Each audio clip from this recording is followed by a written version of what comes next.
Maria, a serva do Senhor. Disse então Maria: Eis aqui a serva do Senhor, cumpra-se em mim segundo a tua palavra. E o anjo ausentou-se dela. Lucas capítulo 1, versículo 38. A característica do nosso personagem de hoje era a sua humildade.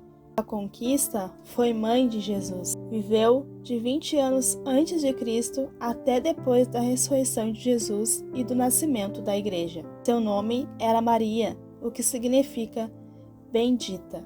Tinham-se passado mais de 400 anos desde o último livro do Antigo Testamento, Malaquias, e mais de 500 anos depois o último registro bíblico de um milagre. Durante esse tempo, a pequena nação de Judá ficou sujeita a numerosas forças estrangeiras. Naquele momento, ela estava dominada por Roma. Em meio às lutas políticas, um pequeno número de fiéis aguardava o Messias, o prometido, aquele que os libertaria da dominação estrangeira. Maria, uma adolescente da cidade de Nazaré, no norte do país, era um deles. No tempo certo de Deus, ela viveria o maior milagre desde o início da história da humanidade. Maria era uma adolescente judia de uma pequena cidade que ficava em uma parte desconhecida do mundo. Pertencente à tribo de Judá e à linhagem real de Davi, ela gerou Cristo ainda virgem, de forma milagrosa. Após o nascimento de Jesus, casou-se com José, um homem reto, carpinteiro, também da linhagem de Davi. Eles viviam humildemente em Nazaré, e depois que Jesus nasceu, tiveram outros 4 filhos: Tiago, José, Judas e Simão, e várias filhas. As Escrituras não registram se ela falava a seus outros filhos sobre a experiência anterior com o anjo, os pastores, os sábios do Oriente Médio ou a fuga para o Egito. Maria estava presente quando Jesus realizou o seu primeiro milagre, transformando água em vinho. Depois disso, somente menções breves são feitas a ela, que é citada pela última vez em Atos, como membro de um grupo de cristãos que orava e esperava pela promessa do Espírito de Deus. A escolha de Maria. No verão do século V a.C., Maria, filha de Eli, da tribo de Judá, vivia em Nazaré. Ela era uma donzela prometida ao carpinteiro José. As Escrituras não dão mais informações sobre a sua origem. De todas as jovens da Judéia, por que Maria foi escolhida para gerar Cristo?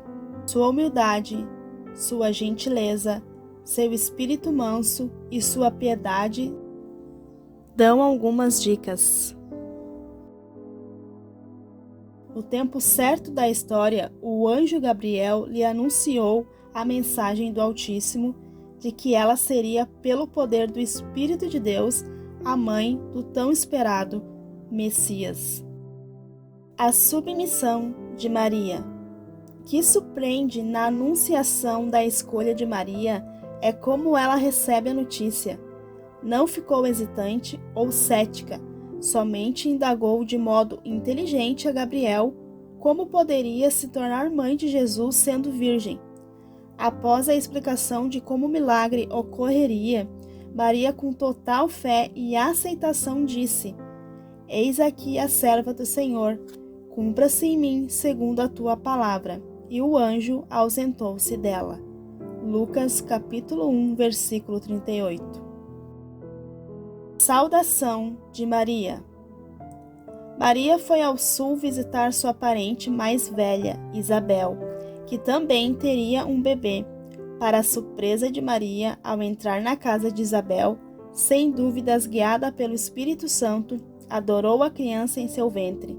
Então, Maria louvou e agradeceu a Deus por seu filho e Salvador com grande alegria. Seu cântico ao Senhor é cheio de referências ao Antigo Testamento, o que mostra que o coração e a mente de Maria estavam cheios da palavra. Além disso, sua canção assemelha-se bastante à oração de Ana, 1 Samuel, capítulo 1, versículo 11.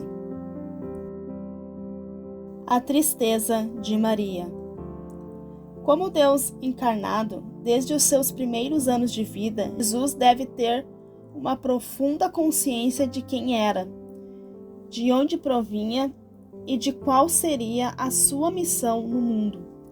Esse entendimento fez grande diferença na sua relação com a mãe. Vários incidentes fizeram com que Maria percebesse com tristeza que Jesus não era submisso a ela do jeito esperado em um relacionamento de mãe e filho. Eis alguns fatos que provam isso. Quando Jesus foi deixado para trás em Jerusalém aos 12 anos, não era uma criança dependente. Ele disse: "Por que é que me procurais? Não sabeis que me convém tratar dos negócios de meu Pai?" Lucas capítulo 2, versículo 49. E mais além, quando Maria pediu que Jesus fizesse alguma coisa quanto à falta de vinho na festa de casamento, ele declarou: "Mulher, que tenho eu contigo? Ainda não é chegada a minha hora." João capítulo 2, versículo 4. Quando Jesus foi perguntado sobre sua família, enquanto falava à multidão, ele respondeu: "Quem é minha mãe e quem são meus irmãos?" E estendendo a mão para os discípulos, disse: "Eis minha mãe e meus irmãos, porque qualquer que fizer a vontade do meu Pai Celeste, este é o meu irmão e irmã." Mateus capítulo 12, versículo 48. Embora muito favorecida e abençoada entre as mulheres, a vida de Maria foi uma taça amarga de tristeza que ela teria de beber com a crucificação de Jesus. Isaías descreveu Cristo como desprezado e o mais rejeitado entre os homens, homem de dores e que sabe o que é padecer. Isaías capítulo 53, versículo 3. A salvação de Maria. Não há nada nas Escrituras que sugira que a própria Maria deveria ser objeto de adoração ou culto. A vida dela revela justamente o oposto. No momento em que declamou o seu famoso Magnificat, em Lucas capítulo 1, versículo 46, descrevendo Jesus como seu Salvador, ela percebeu a própria necessidade de ser salva e reconheceu o verdadeiro Deus como seu Redentor. Após a ressurreição e a ascensão de Jesus, Maria se identificou como uma seguidora de Cristo ao se juntar aos outros cristãos no cenáculo, conforme está escrito em Atos, capítulo 1, versículo 14. Maria aparece nas Escrituras como uma mulher quieta e humilde. Depois de saber pelo anjo Gabriel como seria o seu futuro, ela poderia ter assimilado cada novo episódio com interesse único e dado à sua vida o significado de seu nome. Ela passaria por muitas experiências árduas e daquele momento em diante ela poderia nunca mais ser a mesma. 8 dias depois do nascimento de Jesus, de acordo com a lei, Maria e José apresentaram Jesus no templo em Jerusalém, que ficava a alguns quilômetros de Belém. Simeão havia sido avisado pelo Espírito Santo de que ele veria o Cristo do Senhor antes de morrer. Ele pegou a criança, consagrou a Deus e fez uma promessa sobre Jesus e outra sobre o futuro de Maria. "E uma espada traspassará também a tua própria alma, para que se manifestem os pensamentos de muitos corações." Lucas capítulo 2, versículo 35. Por ter engravidado antes de se casar com José, Maria teria sua reputação manchada. Também seu filho mais velho seria para sempre mal entendido até por ela, como quando aos 12 anos falou sobre estar no serviço de seu pai. Além disso, os irmãos de Jesus não acreditavam nele, pelo menos não de imediato. Na verdade, escarneceram dele e, em certas ocasiões, concluíram que era louco. Queriam retirá-lo de um grande ajuntamento onde ele estava falando. Maria, depois de tolerar 30 anos de vergonha e escárnio, agora suportava a rejeição das alegações de seu filho, a tristeza do seu julgamento e, finalmente, a agonia de sua crucificação e morte. Ela achou difícil vê-lo morrer. A última referência bíblica a Maria é feita em Atos capítulo 1, versículo 14. Ela está no cenáculo com seus filhos que agora creem e oram. Todos esperam juntos pela vinda do Espírito Santo, o qual os capacitaria para servir na igreja. Apesar de todos os sofrimentos que Maria suportou, seu lampejo final foi feliz. Seu filho vive eternamente e sua vida mudou. Jesus havia sido filho dela, mas agora ela tornou-se filha dele. Maria pôde descansar e tomar seu lugar junto aos outros que adoravam Cristo como Filho de Deus. Lições de vida de Maria. Responda positivamente à vontade de Deus. Maria soube que algo tremendo aconteceria com ela. Teria um bebê sem a participação de um pai terreno. Sua atitude, mesmo sem entender como isso seria possível, foi de submissão, humildade. Como você reage ao receber más notícias ou sofrer uma injustiça?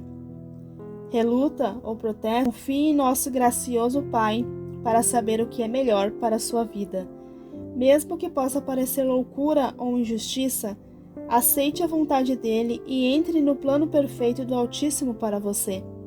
A vida pode tornar-se difícil algumas vezes, como foi para Maria, mas o Senhor o guardou e fará o mesmo com você. Guarde a palavra de Deus em seu coração. Depois que o anjo Gabriel deu a Maria as maravilhosas notícias sobre o seu futuro, ela viajou para ver sua prima Isabel, que também estava grávida.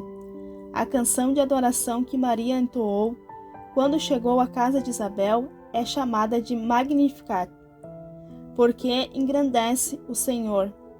Neste cântico há pelo menos 15 referências ao Antigo Testamento. Maria declamou o que estava em seu coração. Que palavras você profere hoje?